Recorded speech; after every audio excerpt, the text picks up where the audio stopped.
नमस्कार साथियों, स्वागत है आप सभी का आपके अपने YouTube channel agriculture study BK में। तो दोस्तों, आज हमारी क्लास होने वाली है प्रैक्टिस सेट की तीसरी क्लास होने वाली है। ये किससे है? कृषि परिचय की इंट्रोडक्शन से। ये क्लास जो है यूपी ट्रिपल एससी एजीटीए की वैकेंसी है आपकी 2024-25 वाली, उनके लिए है। और अगर आप किसी भी कंपटीशन की तैयारी कर रहे हैं एग्रीकल्चर के बैकग्राउंड में, दोस्तों ये क्लास आपके लिए बहुत ही इम्पोर्टेंट होने वाली है। तो दोस्तों, इसलिए इस क्लास को आप शुरू से लेकर आखिर तक देखें। ठीक है, शुरू से लेकर आखिर तक देखें। अगर आप इस चैनल पर पहली बार विजिट कर रहे हैं तो आप इस चैनल को सब्सक्राइब कर लें, बेल आइकन दबा दें, जिससे आने वाली हर एक वीडियो को नोटिफिकेशन आप तक क्या पहुंच जाए। तो दोस्तों, चलते हैं अगले प्रश्न देखते हैं जहां से हमने क्या छोड़ रखे हैं। तो 71वां प्रश्न है आज। कह रहा है कि पौधों पर जो द्विलिंगीय पुष्प भूमि के अंदर ही लगे रहते हैं तथा कभी भी खुलते नहीं हैं, तो उन्हें क्या कहते हैं? तो दोस्तों, ये जो प्रश्न है आपका जेनेटिक्स से लिया गया है। ठीक है दोस्तों, जेनेटिक्स से लिया गया है। इसलिए क्या कृषि इंट्रोडक्शन से क्या मतलब मिक्सर जितनी भी क्रॉप है उनसे मैंने ये क्लास क्या बनाई है आपके लिए। ठीक है, ऑप्शन नंबर है क्लिस्टोगेमी, ऑप्शन नंबर है होमोगेमी, ऑप्शन नंबर सी है एलिगोगेमी, ऑप्शन नंबर डी है आपका गीटनोगेमी। तो दोस्तों, इसका राइट आंसर हो जाएगा आपका 71 का क्या हो जाएगा? ऑप्शन नंबर ए, यानी कि क्लिस्टोगेमी। ठीक है, तो इसका ऑप्शन राइट हो जाएगा आपका क्लिस्टोगेमी, राइट आंसर ए हो जाएगा। अगला प्रश्न है दोस्तों 72, कह रहा है कि परानलिका है।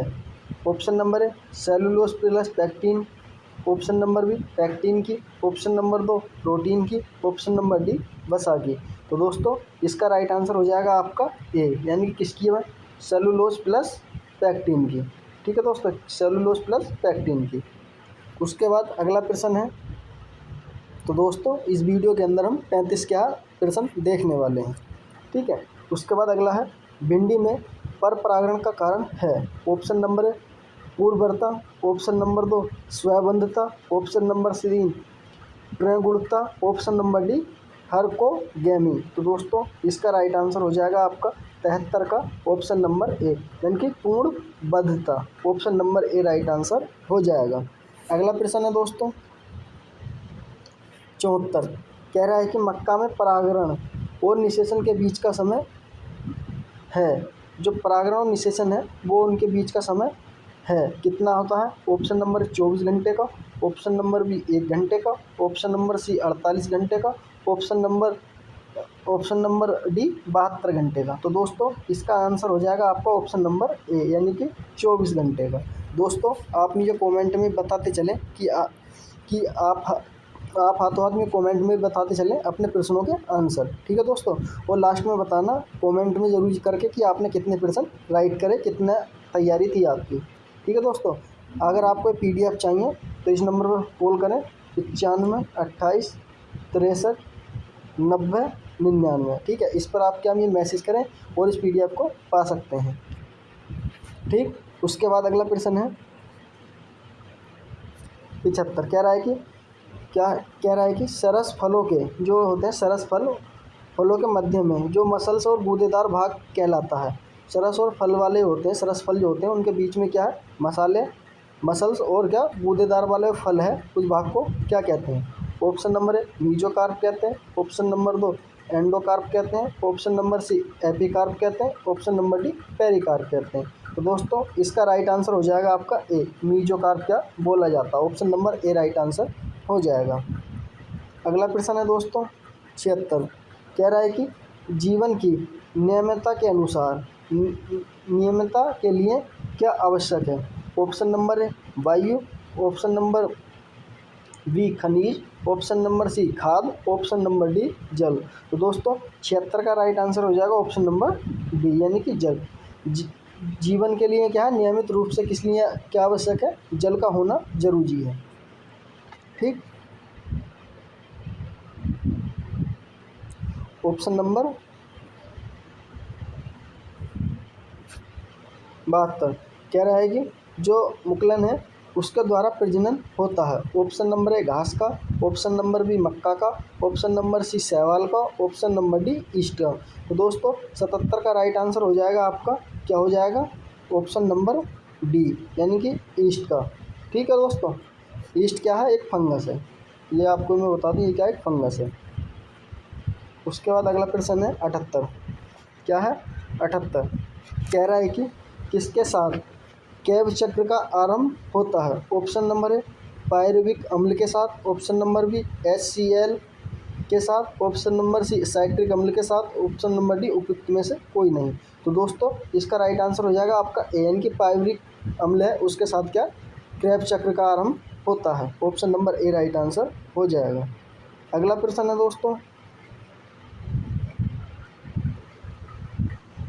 ऑक्सीसोम कहाँ होती है? जो ऑक्सीसोम है वो कहाँ पाए जाते हैं? ऑप्शन नंबर ए माइटोकॉन्ड्रिया के अंदर, ऑप्शन नंबर बी केंद्रक में, ऑप्शन नंबर सी राइबोसोम में, ऑप्शन नंबर डी ग्लाइजिन बॉडी में। तो दोस्तों इसका राइट आंसर हो जाएगा आपका ये सब कहाँ पाए जाते हैं? तो ये पाए जाते हैं दोस्तों ऑप्शन नंबर ए यानी कि माइटोकॉन्ड्रिया में। अगला प्रश्न है दोस्तों 80 कह रहा है कि अवृतीय बीजों में त्रिगुणित ऊतक हैं। जो अवृतीय बीज होते हैं उनमें त्रिगुणित ऊतक हैं। ऑप्शन नंबर ए भ्रूणकोश में, ऑप्शन नंबर बी भ्रूण में, ऑप्शन नंबर सी बीजांड द्वार में धार में, ऑप्शन नंबर डी पुरुषतुक में। तो दोस्तों 80 का राइट आंसर हो जाएगा आपका ऑप्शन नंबर ए यानी कि भ्रूण में। उसके बाद दोस्तों अगला प्रश्न है 81 कह रहा है कि किसमें जाइलेम मंडलों की संख्या 6 से अधिक होती है? तो ऑप्शन नंबर है बहुबीजपत्रियों की, ऑप्शन नंबर बी द्विबीजपत्रियों की, ऑप्शन नंबर सी मरुस्थलीय की, ऑप्शन नंबर डी एकबीजपत्रियों की। तो दोस्तों इसका राइट आंसर हो जाएगा आपका ऑप्शन नंबर 81 का ऑप्शन नंबर डी यानी कि एकबीजपत्रियों की। Option number A right answer हो जाएगा। उसके बाद अगला प्रश्न है दोस्तों, अधोमुख हृदयकाय पत्ती होती है, किसकी होती है? ऑप्शन नंबर ए लहसुन की, ऑप्शन नंबर बी भिंडी की, ऑप्शन नंबर सी मूंगफली की, ऑप्शन नंबर डी कचनार की। तो दोस्तों इसका राइट आंसर हो जाएगा आपका 82 का ऑप्शन नंबर डी यानी कि कचनार। ठीक है, option number D right answer हो जाएगा। उसके बाद दोस्तों अगला प्रश्न है 83 कह रहा है कि पर्णफलकों का किनारा तरंगित होता है। तो ऑप्शन नंबर ए नीम की पत्तियों का, ऑप्शन नंबर बी महुआ का, ऑप्शन नंबर सी आम की पत्तियों का, ऑप्शन नंबर डी अशोक की पत्तियों का। तो दोस्तों 83 का राइट आंसर हो जाएगा आपका ऑप्शन नंबर डी यानी कि अशोक की पत्तियों का। उसके बाद अगला प्रश्न है दोस्तों 84 कह रहा है कि मृदा में यदि 120 वर्षीय विलय है तो उसकी उम्र क्या कहलाएगी? जो वृक्ष है यदि उसकी 100 वर्षीय क्या विलयन की उसके अंदर क्या है तो उसकी उम्र कितनी होगी? ऑप्शन नंबर ए 80 वर्ष, ऑप्शन नंबर बी 40 वर्ष, ऑप्शन नंबर सी 140 वर्ष, ऑप्शन नंबर डी 120 वर्ष। तो दोस्तों इसका राइट आंसर हो जाएगा आपका 84 का ऑप्शन नंबर डी यानी कि 120 वर्ष होगी। उसके बाद अगला प्रश्न है 85 कह रहा है कि हाइपोनेंथोडियम का उदाहरण है। ऑप्शन नंबर ए पीपल, ऑप्शन नंबर बी बरगद, ऑप्शन नंबर सी गूलर, ऑप्शन नंबर डी उपयुक्त सभी। तो दोस्तों इसका राइट आंसर हो जाएगा आपका उपयुक्त सभी। ठीक है, option number D right answer हो जाएगा। उसके बाद अगला प्रश्न है 86 कह रहा है कि सरस फल का उदाहरण है। ऑप्शन नंबर ए केला, ऑप्शन नंबर बी टमाटर, ऑप्शन नंबर सी पपीता, ऑप्शन नंबर डी उपयुक्त। तो दोस्तों उपयुक्त सभी। तो दोस्तों इसका राइट आंसर हो जाएगा आपका उपयुक्त सभी यानी कि सरस बेरी के सभी हैं, सरस या बेरी बोलते हैं। ठीक है, दो तरीके का आपको क्या मिलता है। उसके बाद अगला प्रश्न है 87 कौन सा है? 87 कह रहा है कि बीजपत्र खाया जाता है। ऑप्शन नंबर ए अखरोट का, ऑप्शन नंबर बी बादाम का, ऑप्शन नंबर सी मूंगफली का, ऑप्शन नंबर डी उपयुक्त सभी का। तो दोस्तों इसका राइट आंसर हो जाएगा आपका कौन सा हो जाएगा? ऑप्शन नंबर 87 का डी उपयुक्त सभी का बीजपत्र खाया जाता है। Option number D right answer हो जाएगा। उसके बाद अगला प्रश्न है बेरी है। ऑप्शन नंबर ए टमाटर, ऑप्शन नंबर बी केला, ऑप्शन नंबर बी मिर्च, ऑप्शन नंबर डी उपयुक्त सभी। तो दोस्तों जितने भी ऊपर ऑप्शन है ये सब कैसे हैं, बेरी टाइप के हैं। फ्रूट का टाइप कैसा है इनका, berry. Option number D right answer हो जाएगा। उसके बाद अगला प्रश्न है 89, कह रहा है कि पपीते में खाए जाने वाला भाग कौन सा है। ऑप्शन नंबर ए बीजपत्र, ऑप्शन नंबर बी परिपुंज, ऑप्शन नंबर डी बीजचोल, ऑप्शन नंबर सी मध्य एवं अंत फल वित्ती। दोस्तों इसका राइट आंसर हो जाएगा आपका 89 का ऑप्शन नंबर डी, यानी कि मध्य और अंत फल वित्ती। ठीक है दोस्तों, option number D right answer हो जाएगा। आज का है 90%। कौन सा 90, गेहूं की रोटी निम्न किसके कारण क्या फूलती है। ऑप्शन नंबर ए प्रोटीन की वजह से, ऑप्शन नंबर बी विटामिन की वजह से, ऑप्शन नंबर सी ईस्ट की वजह से, ऑप्शन नंबर डी ग्लूटीन की वजह से। तो दोस्तों हमारे गेहूं में क्या पाया जाता, ग्लूटीन पाया जाता है। तो दोस्तों उसकी वजह से क्या है, गेहूं की रोटी फूलती है। Option number D right answer हो जाएगा। उसके बाद अगला प्रश्न है 91, कह रहा है कि पर्ण और वस्कुलर मंडल होता है। ऑप्शन नंबर ए एक पार्श्व, ऑप्शन नंबर बी उभय पार्श्व, ऑप्शन नंबर सी अरीम, ऑप्शन नंबर ई सकेंद्र। तो दोस्तों इसका राइट आंसर हो जाएगा आपका 91 का ऑप्शन नंबर डी, यानी कि सकेंद्र का। उसके बाद अगला प्रश्न है दोस्तों 92, कह रहा है कि परिदल पुंज किस कुल के पौधों में होता है। तो दोस्तों ऑप्शन नंबर ए सोलेनेसी में, ऑप्शन नंबर 2 ग्रेमनी में, ऑप्शन नंबर सी मालवेसी में, ऑप्शन नंबर डी लिलिएसी में। तो दोस्तों परिदल जो पुंज है, कुल जो है किसके पौधों में होता है। तो ऑप्शन नंबर इसका डी राइट आंसर हो जाएगा, यानी कि लिलिएसी। उसके बाद अगला प्रश्न है प्रकाश संश्लेषण की जो है, प्रकाश संश्लेषण की प्रकाश की अभिक्रिया किसमें होती है। ऑप्शन नंबर ए लाइसोसोम में, ऑप्शन नंबर 2 केंद्रक में, ऑप्शन नंबर 3 स्टोमेटा में, ऑप्शन नंबर डी ग्रैम में। तो दोस्तों इसका राइट आंसर हो जाएगा आपका 93 का ऑप्शन नंबर डी, यानी कि ग्रैन में, यानी कि दाने में। ठीक। उसके बाद अगला प्रश्न है 94, कह रहा है कि अनऑक्सी श्वसन होता है। ऑप्शन नंबर ए टमाटर में, ऑप्शन नंबर बी मक्का में, ऑप्शन नंबर सी आम में, ऑप्शन नंबर डी आलू में। तो दोस्तों इसका राइट आंसर हो जाएगा आपका ऑप्शन नंबर डी, यानी कि आलू में। उसके बाद अगला प्रश्न है 95, कह रहा है कि ऊर्जा प्राप्ति के लिए कौन सी मुख्य क्रिया है। ऑप्शन नंबर ए बात उत्सर्जन की, ऑप्शन नंबर बी किण्वन की, ऑप्शन नंबर सी वृद्धि की, ऑप्शन नंबर डी श्वसन की। तो दोस्तों इसका राइट आंसर हो जाएगा आपका डी, यानी कि श्वसन की। प्रश्न नंबर है 96, कह रहा है कि एक आवश्यक बुराई है। ऑप्शन नंबर है श्वसन की क्रिया, ऑप्शन नंबर 2 वाष्पोत्सर्जन की क्रिया, ऑप्शन नंबर सी वृद्धि की क्रिया, ऑप्शन नंबर सी विसरण की क्रिया। तो दोस्तों इसमें जो आवश्यक बुराई है वो कौन सी है। ऑप्शन नंबर बी, यानी कि बात उत्सर्जन का होना। Option number B right answer हो जाएगा। दोस्तों अगला प्रश्न है 97, कह रहा है कि वायुमंडल में वायु की गति अधिक होने पर बात उत्सर्जन की दर हो जाती है। ऑप्शन नंबर ए कम होती है, ऑप्शन नंबर बी अधिक हो जाती है, ऑप्शन नंबर सी अनिश्चित हो जाती है, ऑप्शन नंबर डी घट या बढ़ती है। तो दोस्तों इसका राइट आंसर हो जाएगा आपका 97 का ऑप्शन नंबर बी, यानी कि अधिक हो जाती है। उसके बाद अगला प्रश्न है 98, कह रहा है कि क्यूनोफर्स है। ऑप्शन नंबर ए अमरूद, ऑप्शन नंबर 2 देवदार, ऑप्शन नंबर 3 पपीता, ऑप्शन नंबर डी बेर। तो दोस्तों इसका राइट आंसर हो जाएगा आपका 98 का ऑप्शन नंबर बी, यानी कि देवदार राइट आंसर हो जाएगा। अगला प्रश्न है दोस्तों 99, कह रहा है कि मांस का पौधा है। ऑप्शन नंबर ए जला श्रीभद, ऑप्शन नंबर बी युगा शोभद, ऑप्शन नंबर डी बीजाणु गुणितभद, ऑप्शन नंबर डी उपयुक्त सभी। तो दोस्तों 99 का राइट आंसर हो जाएगा आपका ऑप्शन नंबर बी, यानी कि युग्म कोशभद। Option number B right answer होगा।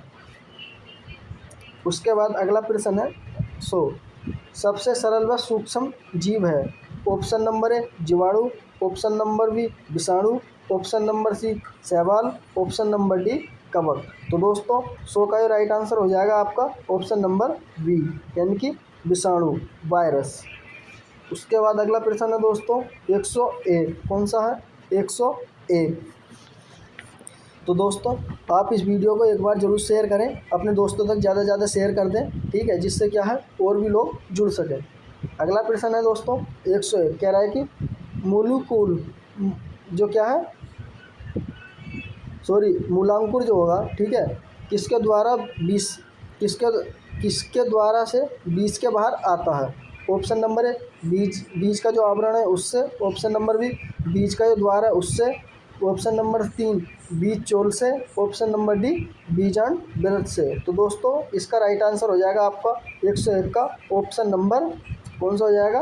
बी, यानी कि बीजांड के द्वारा उससे बाहर आता है। कौन सा? मूलांकुर।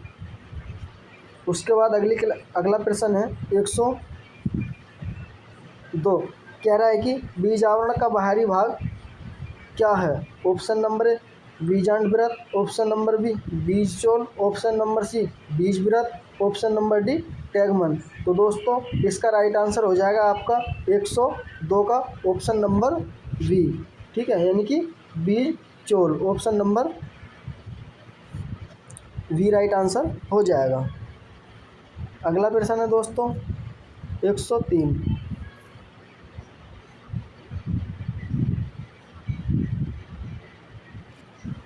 कह रहा है कि बीज का कौन सा भाग भूमि से बाहर आकर क्या प्रोरोह बनाता है?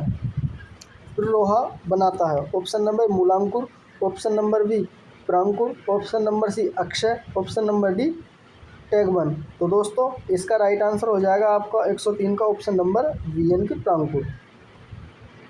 उसके बाद अगला प्रश्न है 104, कह रहा है कि सैन के बीच के एक और लंबी सफ़ेद रेखा होती है, उसे क्या कहते हैं? Option number A film, option number B raphe, option number C tegmen, option number D perisperm. तो दोस्तों इसका राइट आंसर हो जाएगा आपका 104 का ऑप्शन नंबर बी, यानी कि raphe, option number B right answer हो जाएगा। उसके बाद अगला प्रश्न है 105, कह रहा है कि भ्रूणपोष यानी कि एंडोस्पर्म सीड में भ्रूण संग्रह किसमें भाग में होता है? ऑप्शन नंबर ए बीजपत्र में, ऑप्शन नंबर बी भ्रूणपोष में, ऑप्शन नंबर सी स्पूटेलम में, ऑप्शन नंबर डी ट्रांकुचोल में। तो दोस्तों इसका राइट आंसर हो जाएगा आपका, बता दूं, ऑप्शन नंबर 105 का बी, यानी कि भ्रूणपोष में। उसके बाद अगला प्रश्न है 106 का कह रहा है कि एटीपी कहाँ बनती है? ऑप्शन नंबर ए माइटोकॉन्ड्रिया में, ऑप्शन नंबर बी राइबोसोम में, ऑप्शन नंबर सी ग्लाइकोबॉडी में, ऑप्शन नंबर डी लाइसोसोम में। तो दोस्तों एटीपी का निर्माण हमारे माइटोकॉन्ड्रिया के अंदर होता है। Option number A right answer हो जाएगा। उसके बाद अगला प्रश्न है दोस्तों 107, कह रहा है कि पौधे के कोमल भागों को लचीला प्राप्त होता है किसकी वजह से? ऑप्शन नंबर ए स्थूल कष्ट ऊतक की वजह से, ऑप्शन नंबर दृढ़ ऊतक की वजह से, ऑप्शन नंबर सी जटिल ऊतक की वजह से, ऑप्शन नंबर डी कोशिका से। तो दोस्तों 107 का राइट आंसर हो जाएगा ऑप्शन नंबर ए, यानी कि स्थूल कष्ट ऊतक की वजह से। 108 प्रश्न की बात करते हैं हम। कह रहा है कि पौधों में ऊतक तंत्र कितने प्रकार के होते हैं?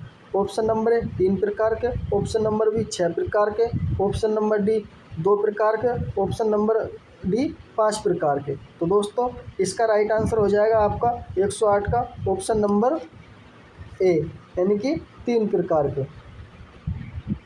उसके बाद दोस्तों अगला प्रश्न है 109, कह रहा है कि पैराकाइमा ऊतक है। ऑप्शन नंबर ए पतला जीवित, ऑप्शन नंबर 2 मरा हुआ, ऑप्शन नंबर सी मोटा जीवित, ऑप्शन नंबर डी उपयुक्त में से कोई नहीं। तो दोस्तों इसका राइट आंसर हो जाएगा आपका ऑप्शन नंबर ए, यानी कि पतला जीवित। उसके बाद दोस्तों अगला प्रश्न है 110, कह रहा है कि साइकस है। Option number A dioecious, option number 2 मोनोसियस, option number 3 hermaphrodites, option number D sterile, ठीक है, राइल। तो दोस्तों उसका राइट आंसर हो जाएगा आपका 110 का ऑप्शन नंबर ए, यानी कि dioecious. Option number A right answer हो जाएगा। उसके बाद अगला प्रश्न है 111 कह रहा है कि टमाटर का रंग किसके कारण लाल होता है। ऑप्शन नंबर ए लाइकोपिन के कारण, ऑप्शन नंबर बी जेंथोफिल के कारण, ऑप्शन नंबर सी कैरोटीन के कारण, ऑप्शन नंबर डी एंथोसाइनिन के कारण। तो दोस्तों आपको पता होगी टमाटर का लाल रंग लाइकोपिन के कारण होता है। Option number A right answer हो जाएगा। उसके बाद अगला प्रश्न है 112 कह रहा है कि भ्रूणहीन पौधे किस उपजगत से संबंधित हैं। तो दोस्तों ऑप्शन नंबर ए ट्राइकोफाइटा से, ऑप्शन नंबर 2 ब्राइकोफाइटा से, ऑप्शन नंबर 3 थैलोफाइटा से, ऑप्शन नंबर डी एम्ब्रेम्ब्रोफाइटा से। तो दोस्तों इसका राइट आंसर हो जाएगा आपका 112 का ऑप्शन नंबर सी, यानी कि थैलोफाइटा से। उसके बाद दोस्तों अगला प्रश्न है 13 कह रहा है कि लाइकेन है। ऑप्शन नंबर ए पौधे प्लस विषाणु, ऑप्शन नंबर बी जीवाणु प्लस कवक, ऑप्शन नंबर सी जीवाणु प्लस पौधे, ऑप्शन नंबर डी शैवाल प्लस पौधे। तो दोस्तों लाइकेन जो है वो क्या है, ऑप्शन नंबर सी, यानी कि जीवाणु प्लस पौधे हैं। उसके बाद अगला प्रश्न है 114 कह रहा है कि फण है। ऑप्शन नंबर युग कोणिभद्र, ऑप्शन नंबर बी जीवाणु विद, ऑप्शन नंबर सी बीजाणु गुणित वध, ऑप्शन नंबर डी उपयुक्त सभी। तो दोस्तों 114 का राइट आंसर हो जाएगा आपका कौन सा, ऑप्शन नंबर सी, यानी कि बीजाणु गुणित वध। उसके बाद आगे देखते हैं 115 कह रहा है कि एंटीबायोटिक है। ऑप्शन नंबर ए bromine, option number 2 Dettol, option number 3 penicillin, option number D Iodex. तो दोस्तों इसमें एंटीबायोटिक्स कौन सी है, तो ऑप्शन नंबर सी, यानी कि पेनिसिलिन। ठीक है, ये किस लिए सबसे पहले किसने निर्माण करी थी, आप इसका आंसर मुझे कमेंट में बताना। ठीक है दोस्तों। उसके बाद अगला प्रश्न है, तो थैंक यू दोस्तों। इसके अंदर क्या है 115 प्रश्न थे। ठीक, 115 प्रश्न थे जो हमने कितने से देखे थे, जो हमने देखे थे लगभग 71 से, कितने से 71 से देखे थे दोस्तों। ठीक है, कितने से देखे थे, 71 से देखे थे। तो दोस्तों आई होप, मुझे उम्मीद है कि आपको ये वीडियो अच्छी लगी होगी। अगर आपको वीडियो अच्छी लगी हो आप अपना स्कोर बताएं कमेंट में, और वीडियो को लाइक करें और अपने दोस्तों तक ज़्यादा से ज़्यादा शेयर करें, जिससे वो भी क्या अपनी अच्छी तैयारी कर सकें। तो दोस्तों अगर आपको PDF चाहिए, फिर से कह रहा हूँ, आप इस नंबर पर क्या मुझे मैसेज करें। ठीक है, एक शर्त पर, आप इस चैनल को सब्सक्राइब कर लें जरूर। ठीक है, तो दोस्तों मिलते हैं अगली वीडियो में, तब तक के लिए मैं इजाज़त दें। मस्त रहें, स्वस्थ रहें और अपनी अच्छी तरह तैयारी करते रहें। धन्यवाद।